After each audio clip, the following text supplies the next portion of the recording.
Shalom, bagaimana kabarnya saudara? Luar biasa ya. Kalau zaman dulu orang itu ditanya bagaimana kabarnya? Baik ya, tapi kalau sekarang karena banyak motivator yang mengajarkan saudara bagaimana kabarnya? Luar biasa, amin. Amin saudara, kita bersemangat. Ini sudah di hampir bulan keempat saudara, dari tahun 2025. Tidak terasa ya, banyak hal yang kita alami bersama dengan Tuhan, tapi saya percaya semuanya itu baik ataupun kurang baik menurut kita, semuanya mendatangkan kebaikan dalam kehidupan kita. Amin saudara, amin. Saya, kalau saudara yang mengamati mungkin bulan kemarin ya, saya ada di tempat ini saudara ya, tapi bukan menyampaikan firman Tuhan secara langsung, tapi sebagai penerjemah saudara.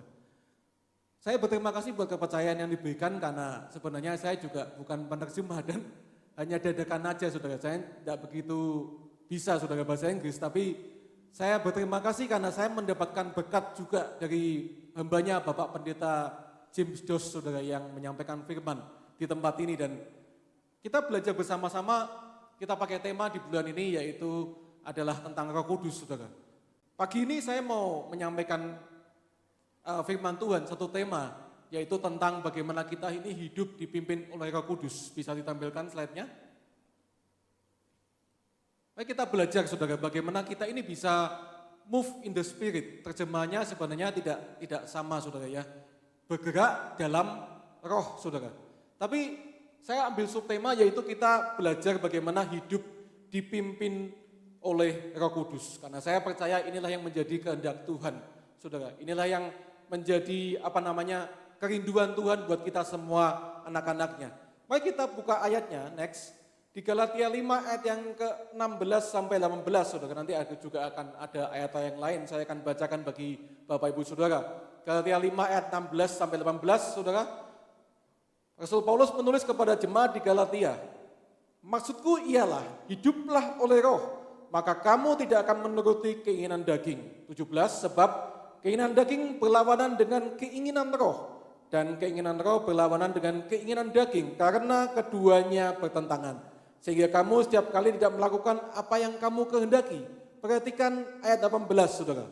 Akan tetapi jikalau kamu memberi dirimu dipimpin oleh roh, maka kamu tidak hidup di bawah hukum Taurat. Next. Saya mau lompat ke ayat yang ke-22 saudara. Nanti ayat yang diantaranya saya akan baca nanti ya.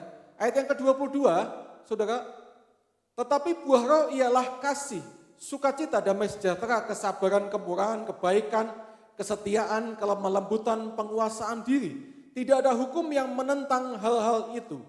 24. Barang siapa menjadi milik Kristus Yesus, ia telah menyelipkan daging dengan segala hawa nafsu dan keinginannya. Ayat 25 saya cetak besar sekali lagi, jikalau kita hidup oleh roh, baiklah hidup kita juga dipimpin oleh roh. Dan janganlah kita gila hormat, janganlah kita saling menantang dan saling mendengki. Amin saudara? Amin.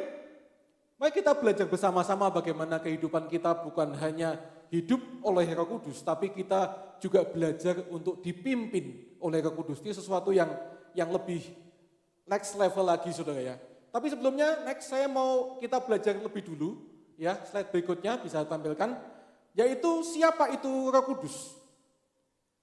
Nah saudara, kita harus tahu bahwa Roh Kudus ini adalah salah satu saudara ya, perwujudan daripada Allah Tritunggal saudara ya. Allah Tritunggal ada Allah Bapa, Allah Anak, dan Allah Roh Kudus. Waktu Tuhan Yesus saudara naik ke surga meninggalkan murid-muridnya, dia menjanjikan Roh Kudusnya, dan pada hari Pentakosta turunlah Roh Kudus dan mendiami murid-muridnya saudara. Mereka dipenuhi oleh Roh Kudus. Nah saudara, siapa Roh Kudus? Pertama, Roh Kudus adalah pribadi Tuhan sendiri. Amin saudara. Satu pribadi ini bukan hanya bukan hanya perwujudan atau sesuatu yang abstrak seperti itu, tapi Roh Kudus ini adalah pribadi, yaitu bahkan dia adalah Tuhan sendiri. Dikatakan roh penolong, roh penghibur saudara. Nah, tapi karena saya menggarisbawahi adalah pribadi Tuhan sendiri, yang dikatakan penolong dan penghibur itu bukan berarti sekedar tambal butuh saudara ya. Bukan sekedar Roh Kudus kita suruh-suruh saudara, seperti jongos atau kacung, mohon maaf saudara. Roh Kudus itu pribadi Tuhan sendiri Dia menolong kita dalam kelemahan kita, dia menghibur kita dalam kesesakan permasalahan kita. Dia bisa didengar, bisa direspon, bisa ditaati, tapi perhatikan dia Roh Kudus juga bisa didukakan, ya diabaikan. Kenapa ini saya bagikan kepada saudara sebelum saya lanjut? Karena kita perlu tahu bahwa Roh Kudus ini satu pribadi yang juga punya perasaan, saudara. Ya, dia adalah perwujudan Tuhan sendiri, dan kita perlu memposisikan Roh Kudus di tempat yang seharusnya. Jangan hanya kita memanfaatkan tanda kutip Roh Kudus untuk kepentingan kita. Hari ini saya mau kita belajar lebih lanjut menempatkan Roh Kudus di posisi yang sebenarnya. Ya, next, saudara, ada dua ungkapan, saudara ya. Dipenuhi Roh Kudus atau dipimpin Roh Kudus. Saudara, dipenuhi Roh Kudus, saudara pilih mana? Dipenuhi atau dipimpin? Saya percaya kalau orang dipimpin Roh Kudus, pasti orang itu sudah penuh dengan Roh Kudus. Kata-kata lain dipimpin adalah dikuasai, saudara. Dikuasai roh. Tapi kalau orang hanya sekedar minta dipenuhi, dan saya melihat banyak sekali contoh bahkan hamba-hamba Tuhan bilangnya penuh dengan Roh Kudus, tapi kelakuannya tidak mencerminkan Roh Kudus itu sendiri, saudara. Bertentangan bahkan. Saudara, hari ini saya mau kita naik level. Bukan hanya minta penuhi aku Tuhan, penuhi aku. Nah, kalau saya jadi Tuhan saya akan tanya, dipenuhi terus, mintanya dipenuhi tapi tujuannya untuk apa? Ya, karena banyak orang yang minta pengen penuh hanya untuk show, merasa lebih rohani, merasa lebih daripada orang lain. Ini loh aku penuh Roh Kudus. Saudara, tapi Tuhan mau dari ayat yang kita baca tadi, hendaklah hidupmu itu dipimpin oleh roh, sesuatu yang berbeda. Karena dipimpin itu berbicara ada satu arah, satu tujuan, dan itu bukan kehendak kita tapi kehendak Tuhan. Amin, saudara? Amin? Bukan kehendak kita lagi tapi kehendak Tuhan yang harus jadi hari ini. Next. Nah, sebelum saya lanjut, saudara, ya saya mau kita belajar satu bacaan ini, 1 Korintus 12 ayat 8-11. Nanti saudara baca sendiri ayat yang sebelumnya dan sesudahnya. Karena itu sesuatu yang banyak kali kita alami dan kita praktekkan di gereja-gereja Pentakosta dan karismatik, saudara ya. Karunia roh, atau bahasa Inggrisnya itu gift, saudara ya. Disebutkan karunia itu berarti pemberian. Kalau ada orang yang di ayat yang ke-8 mempunyai karunia untuk berkata-kata dengan hikmat, kemudian berkata-kata dengan pengetahuan, ayat 9, karunia iman, kemudian karunia menyembuhkan, ayat 10 ada karunia mengadakan mujizat, bernubuat, saudara, dahsyat sekali, membedakan bermacam-macam roh, berkata-kata dengan bahasa roh dan menafsirkan bahasa roh itu. Tapi saya mau bagikan ayat yang ke-11, saudara. Semuanya ini dikerjakan oleh roh yang satu dan yang sama, yang memberikan karunia kepada tiap-tiap orang secara khusus seperti yang dikehendakinya. Artinya, saudara, bahwa karunia sekali lagi adalah pemberian. Kita tidak bisa maksa Tuhan. Orang dapat karunia, ada yang diberikan 1, ada yang diberikan 2, ada yang 10, saudara, mungkin walaupun di sini dituliskan ada 9, tapi saya percaya ada lebih banyak lagi. Saudara, karunia ini tidak bisa kita paksa Tuhan, tidak bisa juga dibuat-buat. Mohon maaf, karena ada banyak hamba Tuhan yang punya karunia bernubuat, saudara ya. Dan banyak orang yang senang, banyak orang yang mencari, tolong doakan saya, tolong doakan saya. Tapi tahukah saudara bahwa karunia ini muncul harusnya pada saat diperlukan. Pada saat dibutuhkan dia akan muncul karunia ini. Tidak bisa kita memaksa, saudara. Dan ini bisa datang dan pergi karunia itu. Makanya ada banyak hamba Tuhan yang punya karunia nubuat, kalau tidak hati-hati dia terjebak dengan kultus individu. Kemudian dia merasa wah banyak orang datang kepada dia minta didoakan. Bukan lagi jadi nubuat lama-kelamaan. Tuhan tidak bicara tapi dia yang bicara sendiri. Nubuat jadi nubuat, saudara. Ini yang perlu saya sampaikan karena sebagai hamba Tuhan kita harus belajar ya menyampaikan kepada jemaat bahwa kehidupan kita ini harus seimbang, saudara. Harus seimbang. Saya percaya karunia roh.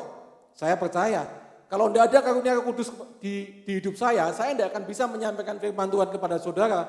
Orang saya ini aslinya minder dan saya ini tidak suka ngomong, saudara. Tapi dengan karunia yang Roh Kudus berikan, saya bisa melayani. Karunia ini pemberian, ya saudara, terserah Tuhan, terserah yang ngasih dong, ya terserah pemberinya, saudara. Makanya Walaupun Paulus mengajarkan, marilah kita kejar karunia-karunia yang paling utama. Tapi saya mau bagikan kepada saudara, kejarlah pemberinya saudara. Kejarlah Tuhan dan engkau akan diberikan pada saat diperlukan karunia-karunia ini. Fungsinya apa? Membantu dalam pelayanan. Untuk mendobrak saudara. Banyak sekali fungsi karunia dan saya setuju dengan ini. Saya bukan anti dengan karunia roh karena saya juga adalah pelakunya saudara. Tapi saya mau kita belajar lebih lanjut. Ternyata ada hal yang lebih utama lagi, saudara. Next. Ya, ada hal yang lebih utama yang dimana bacaan tadi kita sudah baca Galatia 5 ayat 22 dan 23. Ya, pada pagi hari ini dan nanti sore saya tidak akan fokus pada karunia Roh Kudus karena mungkin sudah banyak yang menyampaikan saudara. Tapi hari ini saya mau kita fokus pada yang satu ini. Ayat 22 sampai 23 saya kutip dari Alkitab bahasa Indonesia yang lebih sederhana saudara. Sebaliknya, yaitu buah roh tadi saudara ya. Kalau orang-orang dipimpin oleh Roh Allah, hasilnya ialah, saya cetak besar hasil, itu bahasa terjemahan baru adalah buah saudara ya. Kalau orang dipimpin Roh Allah, hasilnya ialah mereka saling mengasihi, gembira, yaitu sukacita saudara. Ada damai sejahtera, ketenangan hati, sabar dan berbudi dan selanjutnya. Ternyata saudara, di Galatia 5 ayat 22 ini Paulus mengajarkan bahwa ada satu namanya, kalau kita dipimpin oleh Roh Allah, saudara. Kalau kita dipimpin oleh Roh Allah, kita akan menghasilkan buah. Apa buah itu? Sifat-sifat ini, saudara. Karakter ilahi, kasih, sukacita, damai sejahtera, kelembutan, penguasaan diri, semuanya itu akan kita alami, kita hasilkan. Jadi, kalau karunia adalah pemberian atau sarana kita dalam melayani, buah roh itu adalah hasil kalau kita mau memberi diri dipimpin oleh Roh Allah. Next. Saudara, ini yang menjadi inti dari firman Tuhan yang mau saya sampaikan. Kita harus tahu perbedaannya. Hasil atau tanda hidup orang yang dipimpin Roh Kudus atau saya sebut dewasa rohani. Kenapa?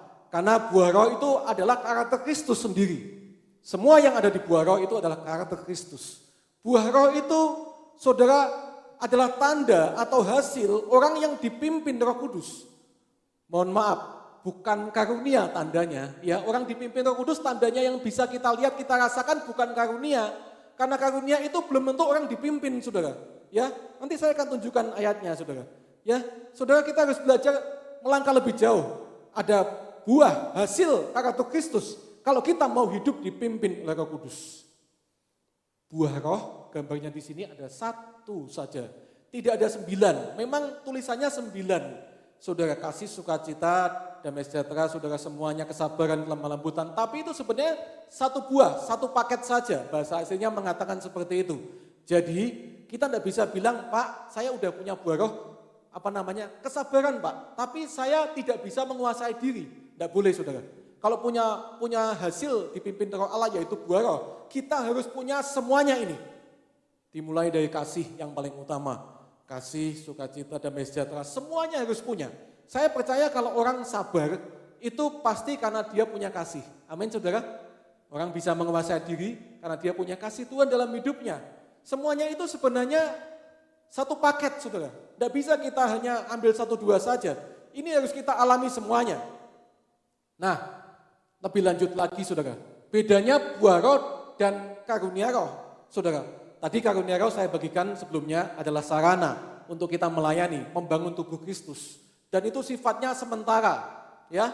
Sementara, tidak selamanya karunia saudara. Loh Pak, di mana ayatnya? 1 Korintus 13, bahasa roh akan berakhir, nubuat akan berakhir, bahasa roh akan lenyap, pengetahuan akan tidak ada lagi. Tapi yang tidak berkesudahan apa saudara? Kasih. Apa itu kasih? Buah roh saudara. Kalau kita punya karunia saja, mengejar karunia tanpa kita punya kasih, yaitu buah roh itu sendiri, tidak ada gunanya. Amin saudara. Tidak ada gunanya karunia tanpa buah saudara. Buah roh ini adalah kasih yang paling utama, harus kita punyai sebagai hasil kita dipimpin oleh roh saudara. Tidak bisa kita hanya bilang kita punya karunia-karunia yang luar biasa. Kita harus menghasilkan buah roh dalam kehidupan kita. Saudara, fungsi buah roh apa? Nanti saya akan tunjukkan karena ada banyak hal yang membuat kita ini. Saudara, kalau kalau buah, namanya buah, itu orang bisa melihat, bisa menikmati, saudara. Sifatnya, karakternya berubah, itu orang bisa menikmati. Orang terdekat yang paling tahu. Oh, di rumah kamu sabar apa enggak, bukan bapak pendeta, ibu pendeta yang tahu, tapi pembantu di rumah yang tahu. Itu buah roh, saudara. Saudara, karunia roh, sekali lagi, itu dahsyat luar biasa, kita harus kejar. Tapi Paulus bilang, ada yang lebih utama, yaitu kasih. Dan buah roh itu terjadi di dalam kehidupan kita. Nah, ini yang mau saya bagikan. Matius 7 ayat 22 sampai 23, saudara, 21 sampai 23. Pada hari terakhir akan banyak orang yang berseru Tuhan, Tuhan, ya, tapi tidak melakukan kehendak Bapa. Dan ayat 22 dari Matius 7, saudara-saudara sering baca, Tuhan, bukankah kami bernubuat demi namamu, usir setan, tumpang tangan orang sakit sembuh, adakan banyak mujizat.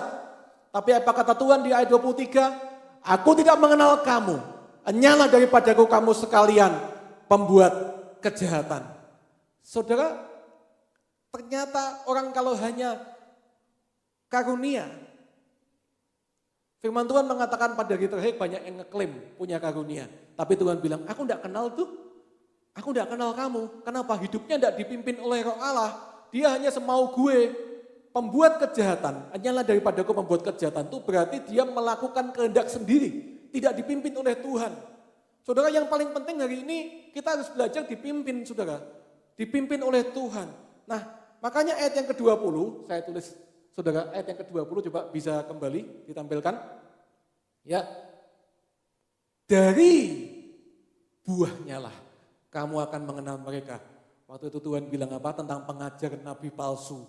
Bukan dari karunianya kamu kenal, dari buahnya kamu akan kenal, kamu akan tahu itu orang dipimpin roh atau tidak. Amin, saudara? Amin? Dari buahnya. Makanya hari ini saya mau ajarkan kepada kita semua, termasuk kepada diri saya sendiri, saudara, bahwa kita ini dikenal Tuhan, berkenan, itu karena buahnya. Karena kita melakukan kehendak Bapa, karena kita hidup dipimpin oleh roh. Bukan hanya menonjolkan karunia-karunia. Karunia penting sekali lagi. Tidak ada karunia Roh Kudus, pelayanan berat, saudara. Tapi sekali lagi, ada yang lebih harus kita kejar. Next. Nah, saudara, ada satu quotes ungkapan mengatakan tentang karisma. Karisma itu adalah bahasa asli daripada karunia, saudara. Karisma dan karakter, saudara. Dikatakan karisma itu dapat membuat seseorang mencapai puncak atau berhasil, sukses. Tapi hanya karakter yang bisa membuat orang tetap bertahan. Nah, saya mengganti kata-kata ini, saudara. Karunia roh dapat membuat kita sukses melayani.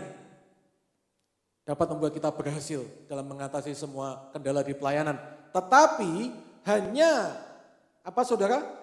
Buah roh atau karakter ilahi itu yang dapat membuat kita bisa bertahan hidup di dalam pimpinan Roh Kudus. Saudara, ini penting ya.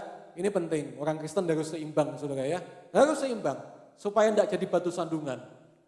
Mari kita belajar hidup dipimpin oleh roh, supaya kita bisa menghasilkan buah roh, saudara. Nah, saya percaya ini proses, kalau ditarik gambar, saudara, seperti satu garis lurus yang panjang sekali. Ini proses dipimpin roh itu seumur hidup kita, saudara. Bukan hanya didoakan kemudian kita bisa dipimpin roh menghasilkan buah roh, tidak bisa, saudara. Ini satu proses yang berkelanjutan, ya, yang harus kita alami dan pergumulan dalam kehidupan. Makanya, saudara, Tuhan menjanjikan kita akan ditolong oleh kuasanya, oleh Roh Kudusnya. Nah, saya tidak akan berpanjang lebar, tapi mari kita belajar lebih lanjut. Next, bagaimana caranya kita hidup dipimpin oleh Roh Kudus? Habis ini saya akan bagikan dua hal dari ayat yang ke-24 dari Galatia 5 tadi, saudara. Tapi sebelumnya untuk menjadi dasar, saudara, kita harus tahu kalau orang mau dipimpin Roh Kudus, dikatakan kita harus hidup di dalam kasih karunia, bukan hukum Taurat. Ya, jikalau kita hidup dipimpin oleh roh, kamu tidak hidup di bawah hukum Taurat. Itu Paulus bilang di ayat 18. Saudara, kalau tidak hidup di bawah hukum Taurat, berarti bagaimana dong? Berarti kita harus sadar bahwa hidup kita ini bukan karena jasa, andil, atau perbuatan kita, saudara. Tapi karena perbuatan Tuhan. Kasih karunia itu bicara mengenai perbuatan Tuhan. Apa yang sudah Tuhan lakukan, apa yang sudah Tuhan berikan, Tuhan sudah mengasihi kita, saudara. Kalau hukum Taurat bicara mengenai perbuatan kita, apa yang sudah kita lakukan. untuk kita memperoleh keselamatan. Tapi kalau kita mau dipimpin oleh Roh, kita tidak boleh mengandalkan kekuatan sendiri, saudara. Buah Roh itu bukan hasil usaha kita, tapi hasil karya Roh Kudus yang di dalam kita. Memang kita harus memberi diri dipimpin, saudara. Tapi kalau tidak ada Roh Kudus, tidak bisa, saudara. Ini berat secara daging. Tadi firman Tuhan bilang, roh dan daging itu berlawanan. Bahkan ayat-ayat yang lain mengatakan, roh itu penurut tetapi daging lemah. Kalau kita hanya andalkan kekuatan kita, saudara tidak akan bisa dipimpin oleh roh. Saudara harus sadar, hidup di bawah kasih karunia. Kasih karunia bicara mengenai pengampunan, penebusan dosa, perbuatan Tuhan, karya Yesus di atas kayu salib. Dan kasih karunia juga bicara mengenai kuasa yang diberikan kepada kita oleh Roh Kudus yang akan memimpin hidup kita. Next, lalu bagaimana caranya kita bisa hidup dipimpin oleh Roh? Apa yang bisa kita lakukan? Apa yang menjadi bagian kita? Ini andil Roh Kudus, saudara. Tapi kita punya bagian yang perlu kita lakukan karena kita manusia, anak Tuhan diberikan kehendak bebas, saudara. Saya mau mengutip, saya dapatkan di ayat yang ke-24. 2 hal saja yang perlu kita belajar hari ini, saudara. Karena 2 hal ini udah berat, saudara ya. Udah perlu banyak belajar, saudara. Yang pertama, ayat 24 bilang, Paulus mengatakan, barang siapa menjadi milik Kristus Yesus, ia telah menyalibkan daging. Ini yang kedua, saudara. Dengan segala hawa nafsu dan keinginannya. Pagi hari ini saya mau kita belajar untuk hidup dipimpin oleh Roh. Kita harus tahu bahwa kita ini sudah menjadi milik Kristus Yesus. Yang kedua, kita harus belajar menyalibkan daging dengan segala hawa nafsu dan keinginannya. Ini yang kedua yang paling tidak enak, saudara. Dan ini sekali lagi proses. Tapi kalau saudara tahu betul mau memberi diri dipimpin, ini harus saudara lakukan. Next, ya yang pertama, saya mau kita belajar bagaimana kita menjadi milik Kristus. Nah, ini bicara mengenai identitas, saudara. Identitas baru kita, waktu kita terima Tuhan Yesus, Roh Kudus masuk dalam hati kita, saudara. Kita menerima kasih Allah. Roma 5 ayat 5 mengatakan, saudara, tetapi pengharapan tidak mengecewakan sebab kasih Allah telah dicurahkan, sudah melalui Roh Kudus yang ada di dalam kita, saudara. Nah, Roma 8:14 mengatakan, semua orang yang dipimpin Roh Allah adalah anak Allah. Saya warna lain, anak Allah, saudara. Ini satu identitas yang baru, saudara, dalam kehidupan kita. Saudara ngerti enggak? Saudara sadar enggak bahwa saudara anak Allah? Amin? Amin, saudara? Kata-kata anak kelihatannya biasa, yang sering kita dengar, sering kita baca. Tapi saya mau kita belajar. Kenapa disebut anak? Karena anak ini bicara mengenai hubungan, saudara. Anak dan bapak itu hubungan. Artinya, seperti pujian bilang, ku terhubung denganmu. Anak itu selalu terhubung dengan bapak. Amin, saudara. Anak harus selalu terhubung dengan bapak. Ini saya bicara anak yang normal, saudara ya. Hubungan bapak dan anak yang ideal. Anak harus selalu terhubung dengan sumber, yaitu bapak. Demikian juga kita, kalau kita mau hidup dipimpin oleh Roh Allah, kita harus selalu terhubung dengan Bapa di surga, saudara. Melalui Roh Kudusnya. Ada Roh Kudus dalam hati kita, dalam roh kita. Dan saudara, kita ini anak, ada satu identitas yang baru. Dan tahukah saudara, anak itu bicara juga hubungan yang berarti anak itu tidak mungkin dibuang. Anak itu tidak mungkin dibuang oleh Bapak. Saya bicara anak yang normal ya saudara ya, bukan Bapak yang edan seperti itu membuang anaknya. Karena saudara saya mau kasih contoh, kalau saya punya anak yang pertama namanya Marcel, ya Marcel anak saya baik, tidak nakal saudara. Tapi seandainya saya punya anak itu nakal saudara, saking nakalnya sampai saya bilang, saya mengutuki dan saya bilang umpama ini saudara ya, wes hilang-hilangan dok siji rapopo gitu saudara ya. Kowe tak coret teko kakak, seperti itu, coret, tidak ada lagi nama anak saya Marcel di dalam kakak saya. Umpama seperti itu. Saudara, waktu Marcel keluar dari rumah saya usir pergi. Dia ketemulah dengan teman-temannya. Umpama ini saudara ya. Dan waktu itu kalau ada orang tanya, loh itu kan Marcel. Siapa Marcel? Anaknya Robert, saudara. Tidak mungkin saya akan bilang, oh enggak. Dia bekas anak saya. Dia bekas anak saya. Apakah ada namanya bekas anak, saudara? Tidak ada. Kalau suami bekas istri ada, saudara. Karena bercerai, saudara. Tapi anak itu hubungan yang tidak mungkin putus. Amin. Makanya Tuhan bilang kita anak. Tuhan tidak pengen putus hubungan dengan kita. Kita saja yang sering menjauh dari Tuhan. Tapi sebenarnya anak yang hilang pun dinanti, saudara. Amin. Amin, saudara. Tuhan tidak pernah buang kita, saudara. Kalau saudara punya anak bayi hari ini, ya mungkin ada pasangan-pasangan muda di sini baru punya anak bayi lagi lucu-lucunya. Tapi bayi yang lucu pun itu kalau saudara, kalau buang air itu menjijikan, saudara. Kotorannya, saudara ya. Ada pampers, ada popok. Saudara punya anak bayi, lagi buang air, kotor saudara, bau. Ditaruhlah di meja, ya. Kemudian apa yang saudara lakukan dengan anak yang kotor ini, saudara? Apakah saudara akan buang bayi beserta dengan popoknya ke tempat sampah, saudara? Apakah seperti itu yang dilakukan? Tidak, saudara. Apa yang diperbuat?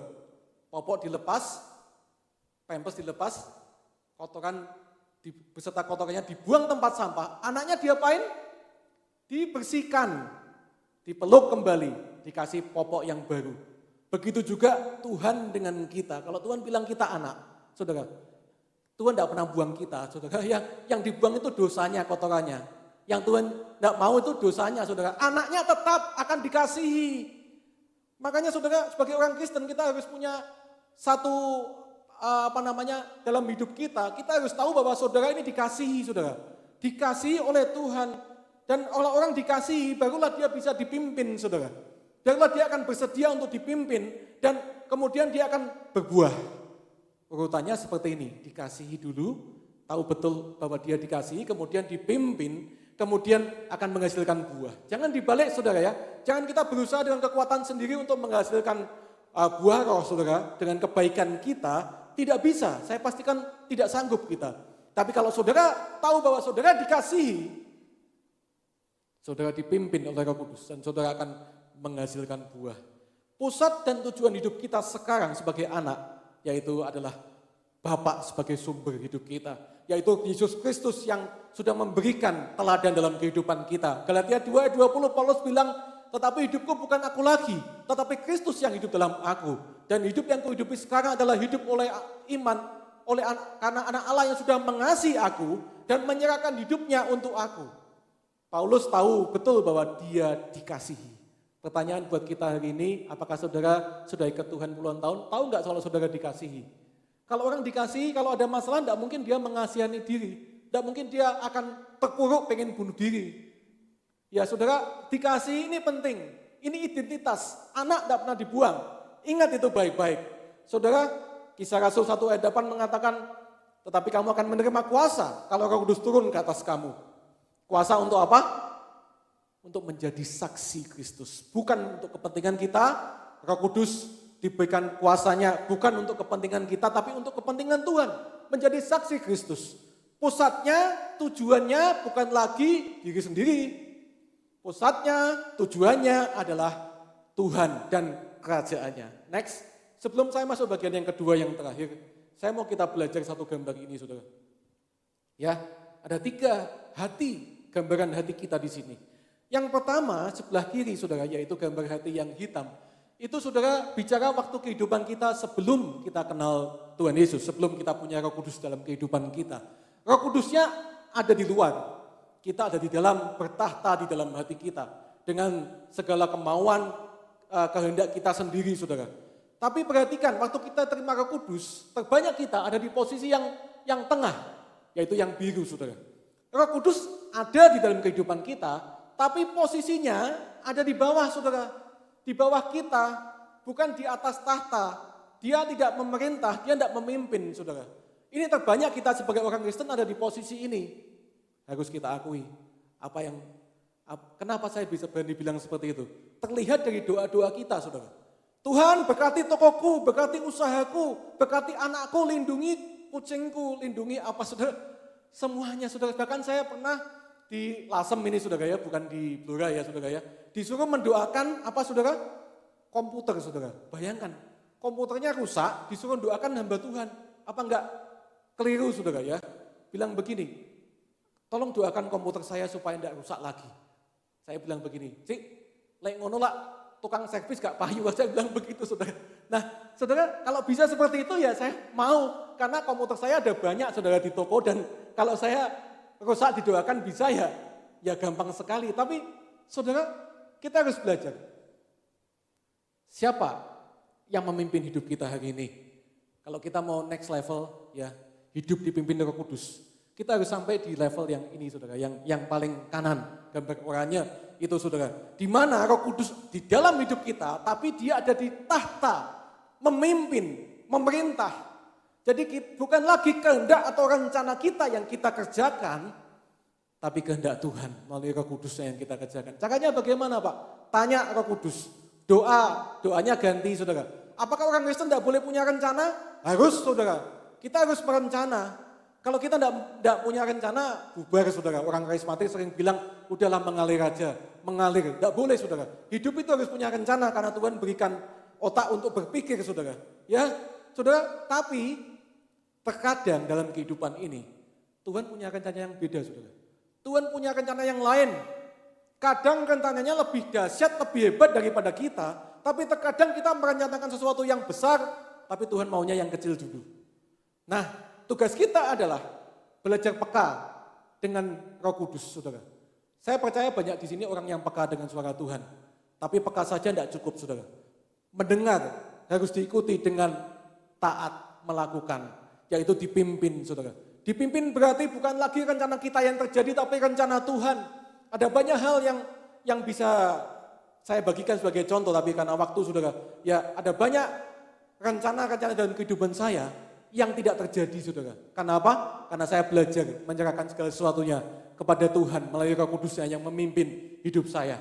Tidak gampang saudara dipimpin oleh Roh Kudus, karena kita manusia seringkali sudah lihat ke depan, tapi Tuhan itu punya yang lebih baik di depan sana. Tugas kita adalah mencari tahu itu. Semakin kita intim dengan Tuhan, dengan Roh Kudus, semakin kita lebih cepat untuk mengerti. Seperti itu. Jadi hari ini, mari kita berdoa. Tuhan, Roh Kudus, apa yang menjadi kehendak-Mu? Apa yang menjadi rencana-Mu dalam kehidupanku? Aku akan lakukan. Ini rencanaku Roh Kudus, aku serahkan. Kalau ini bukan rencana-Mu, batalkan. Berani gak berdoa seperti itu saudara? Berani gak? Ini termasuk soal sesuatu yang rohani saudara. Paulus pernah mengalami waktu dia mau menginjil ke satu pulau, Roh Kudus melarang dia, mencegah dia. Kelihatannya baik. Kadang-kadang hal yang baik pun kalau tidak sesuai dengan kehendak Tuhan ya tidak akan jadi saudara. Ya, kita harus berani berkata, Tuhan kalau ini bukan dari Engkau, batalkan. Saya lagi nyari karyawan, ya saudara ya. Bukan iklan lowongan ini saudara ya. Tapi saya berdoa sama Tuhan begini, Tuhan kalau ini bukan kehendak-Mu, jangan Tuhan. Dan itu terjadi saudara. Berapa kali saya nerima, batal, tidak jadi orangnya. Seperti itu. Saya tidak tahu kenapa, tapi sampai hari ini pun pekerjaan tetap berjalan. Ya, ada orang-orang yang bahkan keluar dari tempat saya nanti habis lebaran dan saya belum dapat ganti, saudara. Ya saya jalani aja. Saya udah berdoa sama Tuhan pertemukan dengan orang yang tepat. Tapi kalau belum ketemu ya tidak usah, tidak apa-apa Tuhan. Ya udah, saudara, sampai hari ini belum ketemu. Kita belajar untuk hidup dipimpin oleh Roh. Next, yang terakhir saudara, yang kedua, bagaimana hidup dipimpin oleh Roh? Setelah kita mengerti identitas kita sebagai anak Allah, saudara, dipimpin oleh Roh Kudus, saudara. Ini yang menjadi bagian kita yang harus kita lakukan hari demi hari, yaitu menyelipkan daging. Ingat, roh itu berlawanan dengan daging. Saudara, kalau saudara tidak ikut roh, saya pastikan saudara akan terseret kepada kedagingan. Kenapa kok bisa seperti itu? Karena daging ini lemah, saudara. Akan terseret oleh dunia yang begitu kuat. Dunia hari ini begitu kuat dengan segala godaannya, saudara. Dan saudara kalau berdiri di posisi tengah-tengah, Pak saya netral aja Pak, tidak usah terlalu ngeroh lah, tidak usah terlalu gitu-gitulah. Saya di tengah-tengah aja. Saya pastikan saudara akan terseret ke pihak kedagingan, saudara. Karena ini manusia ini lemah, saudara. Nah, ini dua kutub yang berbeda, tarik-menarik, saudara. Makanya firman Tuhan mengatakan kita harus mati bagi diri sendiri. Kita harus salibkan diri kita. Saudara, kita harus jadi pelaku firman. Bukan lagi kehendak kita. Ya, bukan lagi kebiasaan kita. Aku yang ngene. Kowe gelem trimo ya wis, nek ya. Saudara tidak bisa bilang Tuhan Yesus saja tidak pernah berubah. Saya juga tidak berubah dong. Tidak bisa saudara. Tuhan menerima kita apa adanya. Amin saudara. Tapi Tuhan tidak mau kita jadi apa adanya terus. Amin saudara. Amin. Kita diterima apapun kondisi kita, tapi Tuhan mau kita berubah. Berubah saudara, orang itu harus berubah. Berubahnya bagaimana caranya? Kedagingnya harus dimatikan, semakin melakukan firman, semakin belajar taat, saudara, dan menjadi semakin seperti Kristus. Jangan andalkan kekuatan sendiri.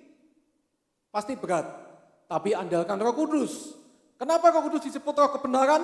Karena dia akan memimpin ke dalam seluruh kebenaran, yaitu firman Tuhan. Kita perlu Roh Kudus untuk melakukan firman. Kita perlu Roh Kudus untuk belajar untuk mematikan kedagingan kita. Kita perlu Roh Kudus. Roh Kudus, kuatkan aku, ya. Aku pengen marah, aku emosi. Tapi aku belajar untuk bisa taat kepada pimpinan Roh. Aku belajar berdiam diri, ya, karena firman Tuhan mengatakan tidak boleh, saudara, ya, kita terjebak dalam emosi, tidak boleh marah berkelanjutan. Marah boleh, tapi tidak boleh kemarahan menguasai kita, saudara. Dan saudara, mari kita belajar. Firman Tuhan mulailah dari hal kecil, saudara. Dari hal kecil. Contohnya apa? Dalam hal memberi. Ya dulunya hidupnya itu sukanya nerima terus. Ya, sukanya nerima, egois, hidup untuk diri sendiri. Tapi kalau kita belajar menyelipkan daging, artinya kita belajar bukan lagi untuk menerima. Karena firman Tuhan bilang, lebih berbahagia memberi daripada menerima. Amin, saudara. Kita harus belajar memberi, tidak sesuai dengan daging, berlawanan. Tapi ini firman Tuhan. Kita harus belajar menjadi berkat, bahkan di masa sukar, saudara. Ya, kita harus belajar sesuai firman Tuhan katakan. Tapi jangan andalkan kekuatan sendiri, andalkan Roh Kudus yang akan memimpin kehidupan kita. Saudara, next. Nanti baca sendiri di rumah ya, ayat-ayat ini, saudara, ya. Perbuatan daging telah nyata. Ini semua tidak boleh dilakukan oleh kita. Ini berlawanan dengan buah roh.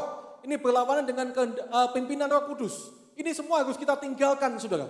Kita harus mengarah kepada kehidupan yang baru, ciptaan yang baru di dalam Tuhan. Bagaimana caranya? Matikan daging, lakukan firman.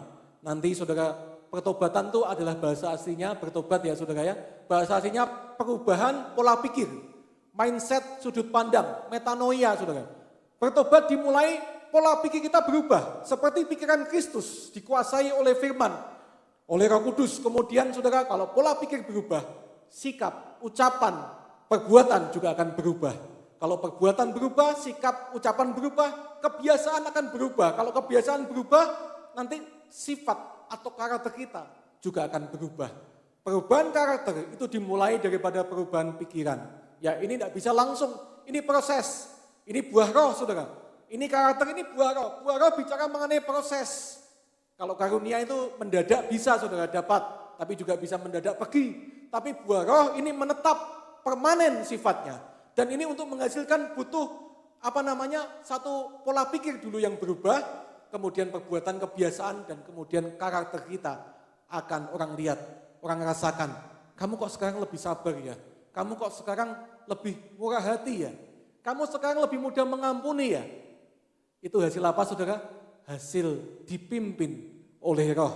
Itulah yang saya namakan buah roh di dalam kehidupan kita. Saya akan tutup dengan ayat ini, saudara, next. Nanti habis ini kita lihat video sebentar ya, saudara, ya, 2 menit saja. Tapi saya mau kita belajar satu ayat ini, saudara. Janganlah kamu jadi serupa dengan dunia ini, tetapi berubahlah oleh pembaruan budimu, sehingga kamu dapat membedakan manakah kehendak Allah, apa yang baik, yang berkenan kepada Allah, dan yang sempurna. Saya cetak besar, berubahlah. Bagaimana cara berubah? Oleh pembaruan budi. Pembaruan budi itu adalah renewing of your mind atau pembaruan pikiran. Saudara, pembaruan pikiran itu adalah sama artinya dengan kata-kata metanoia. Ya, bertobat, pola pikir berubah. Saudara, jadi kalau kita mau berubah harus dimulai dari pembaruan pikiran. Dan itu membutuhkan satu perjuangan, saudara, melawan kedagingan. Nah, Paulus juga memakai kata perubahan, berubahlah, dengan kata-kata ini, saudara, metamorfosis. Apa itu metamorfosis? Saya pasang gambar di sini. Kalau pelajaran biologi ada namanya ulat jadi kupu-kupu, tapi harus melalui satu tahapan namanya kepompong, saudara. Kepompong ini sesuatu yang dahsyat ternyata. Saya mempelajari, saudara. Ya, dulunya mungkin para ahli tidak ngerti apa yang terjadi di dalam kepompong. Tapi nanti saya akan tunjukkan kepada saudara bahwa kalau kita mau berubah, itu seperti proses metamorfosis. Oleh Roh Kudus membimbing kepada kebenaran, kemudian kita akan jadi ciptaan yang baru. Ulat dulunya makhluk yang jelek, menjijikan, tidak berguna, bahkan merugikan. Tapi kupu-kupu adalah makhluk yang indah, bermanfaat, saudara, untuk penyerbukan bunga dan segala macam. Dan dia dicari orang, saudara. Tapi ada sesuatu proses di balik semua itu. Mari kita saksikan videonya, ya singkat saja saudara, bisa ditampilkan videonya. Dan saya mau panggil pemain musik dan pemimpin pujian.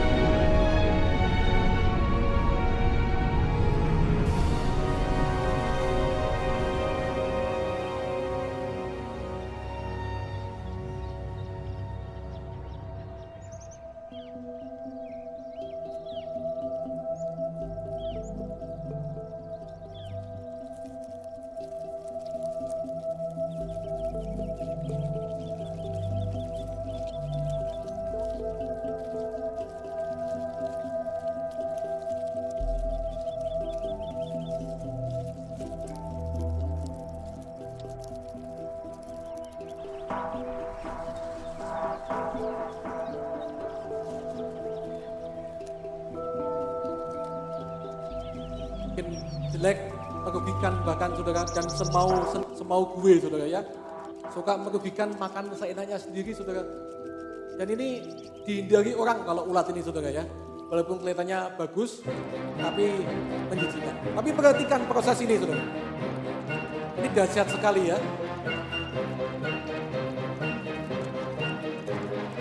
Ternyata kejadiannya seperti ini, walaupun ini dipercepat saudara.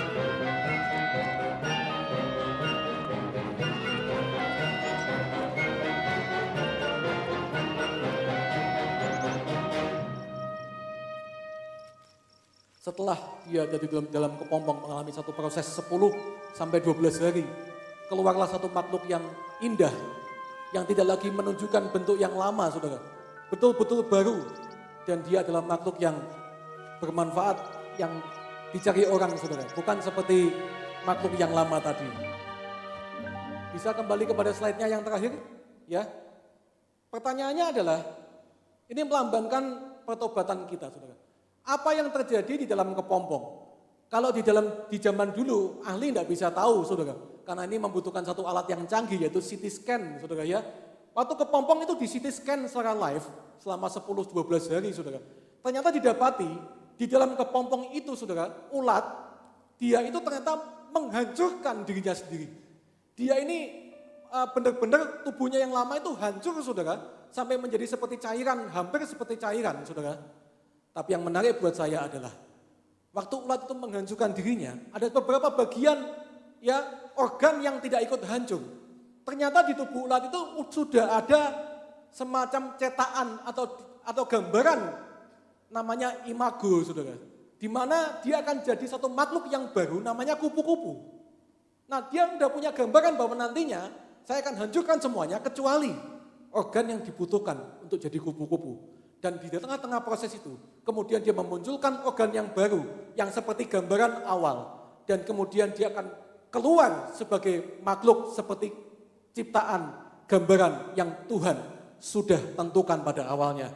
Saudara, ini yang terjadi dalam kepompong. Apa artinya bagi kehidupan kita? Saudara, kalau engkau mau jadi ciptaan baru, ya, engkau harus mengalami satu proses. Saudara, dan prosesnya itu tidak mudah. Itu berat secara daging. Yaitu apa? Menghancurkan kedagingan kita, manusia lama kita. Dan saudara, kalau kita hancurkan dengan pertolongan Roh Kudus, nanti saudara, lama-kelamaan, gambaran awal, yaitu karakter Kristus, gambar Kristus, itu akan semakin nyata, semakin terlihat di dalam kehidupan kita. Amin saudara? Saya berdoa saudara menangkap ini, saudara, karena ini pesan yang saya dapatkan. Dan saya berdoa bukan hanya menangkap, tapi kita jadi pelaku firman, bukan hanya pendengar saja. Amin.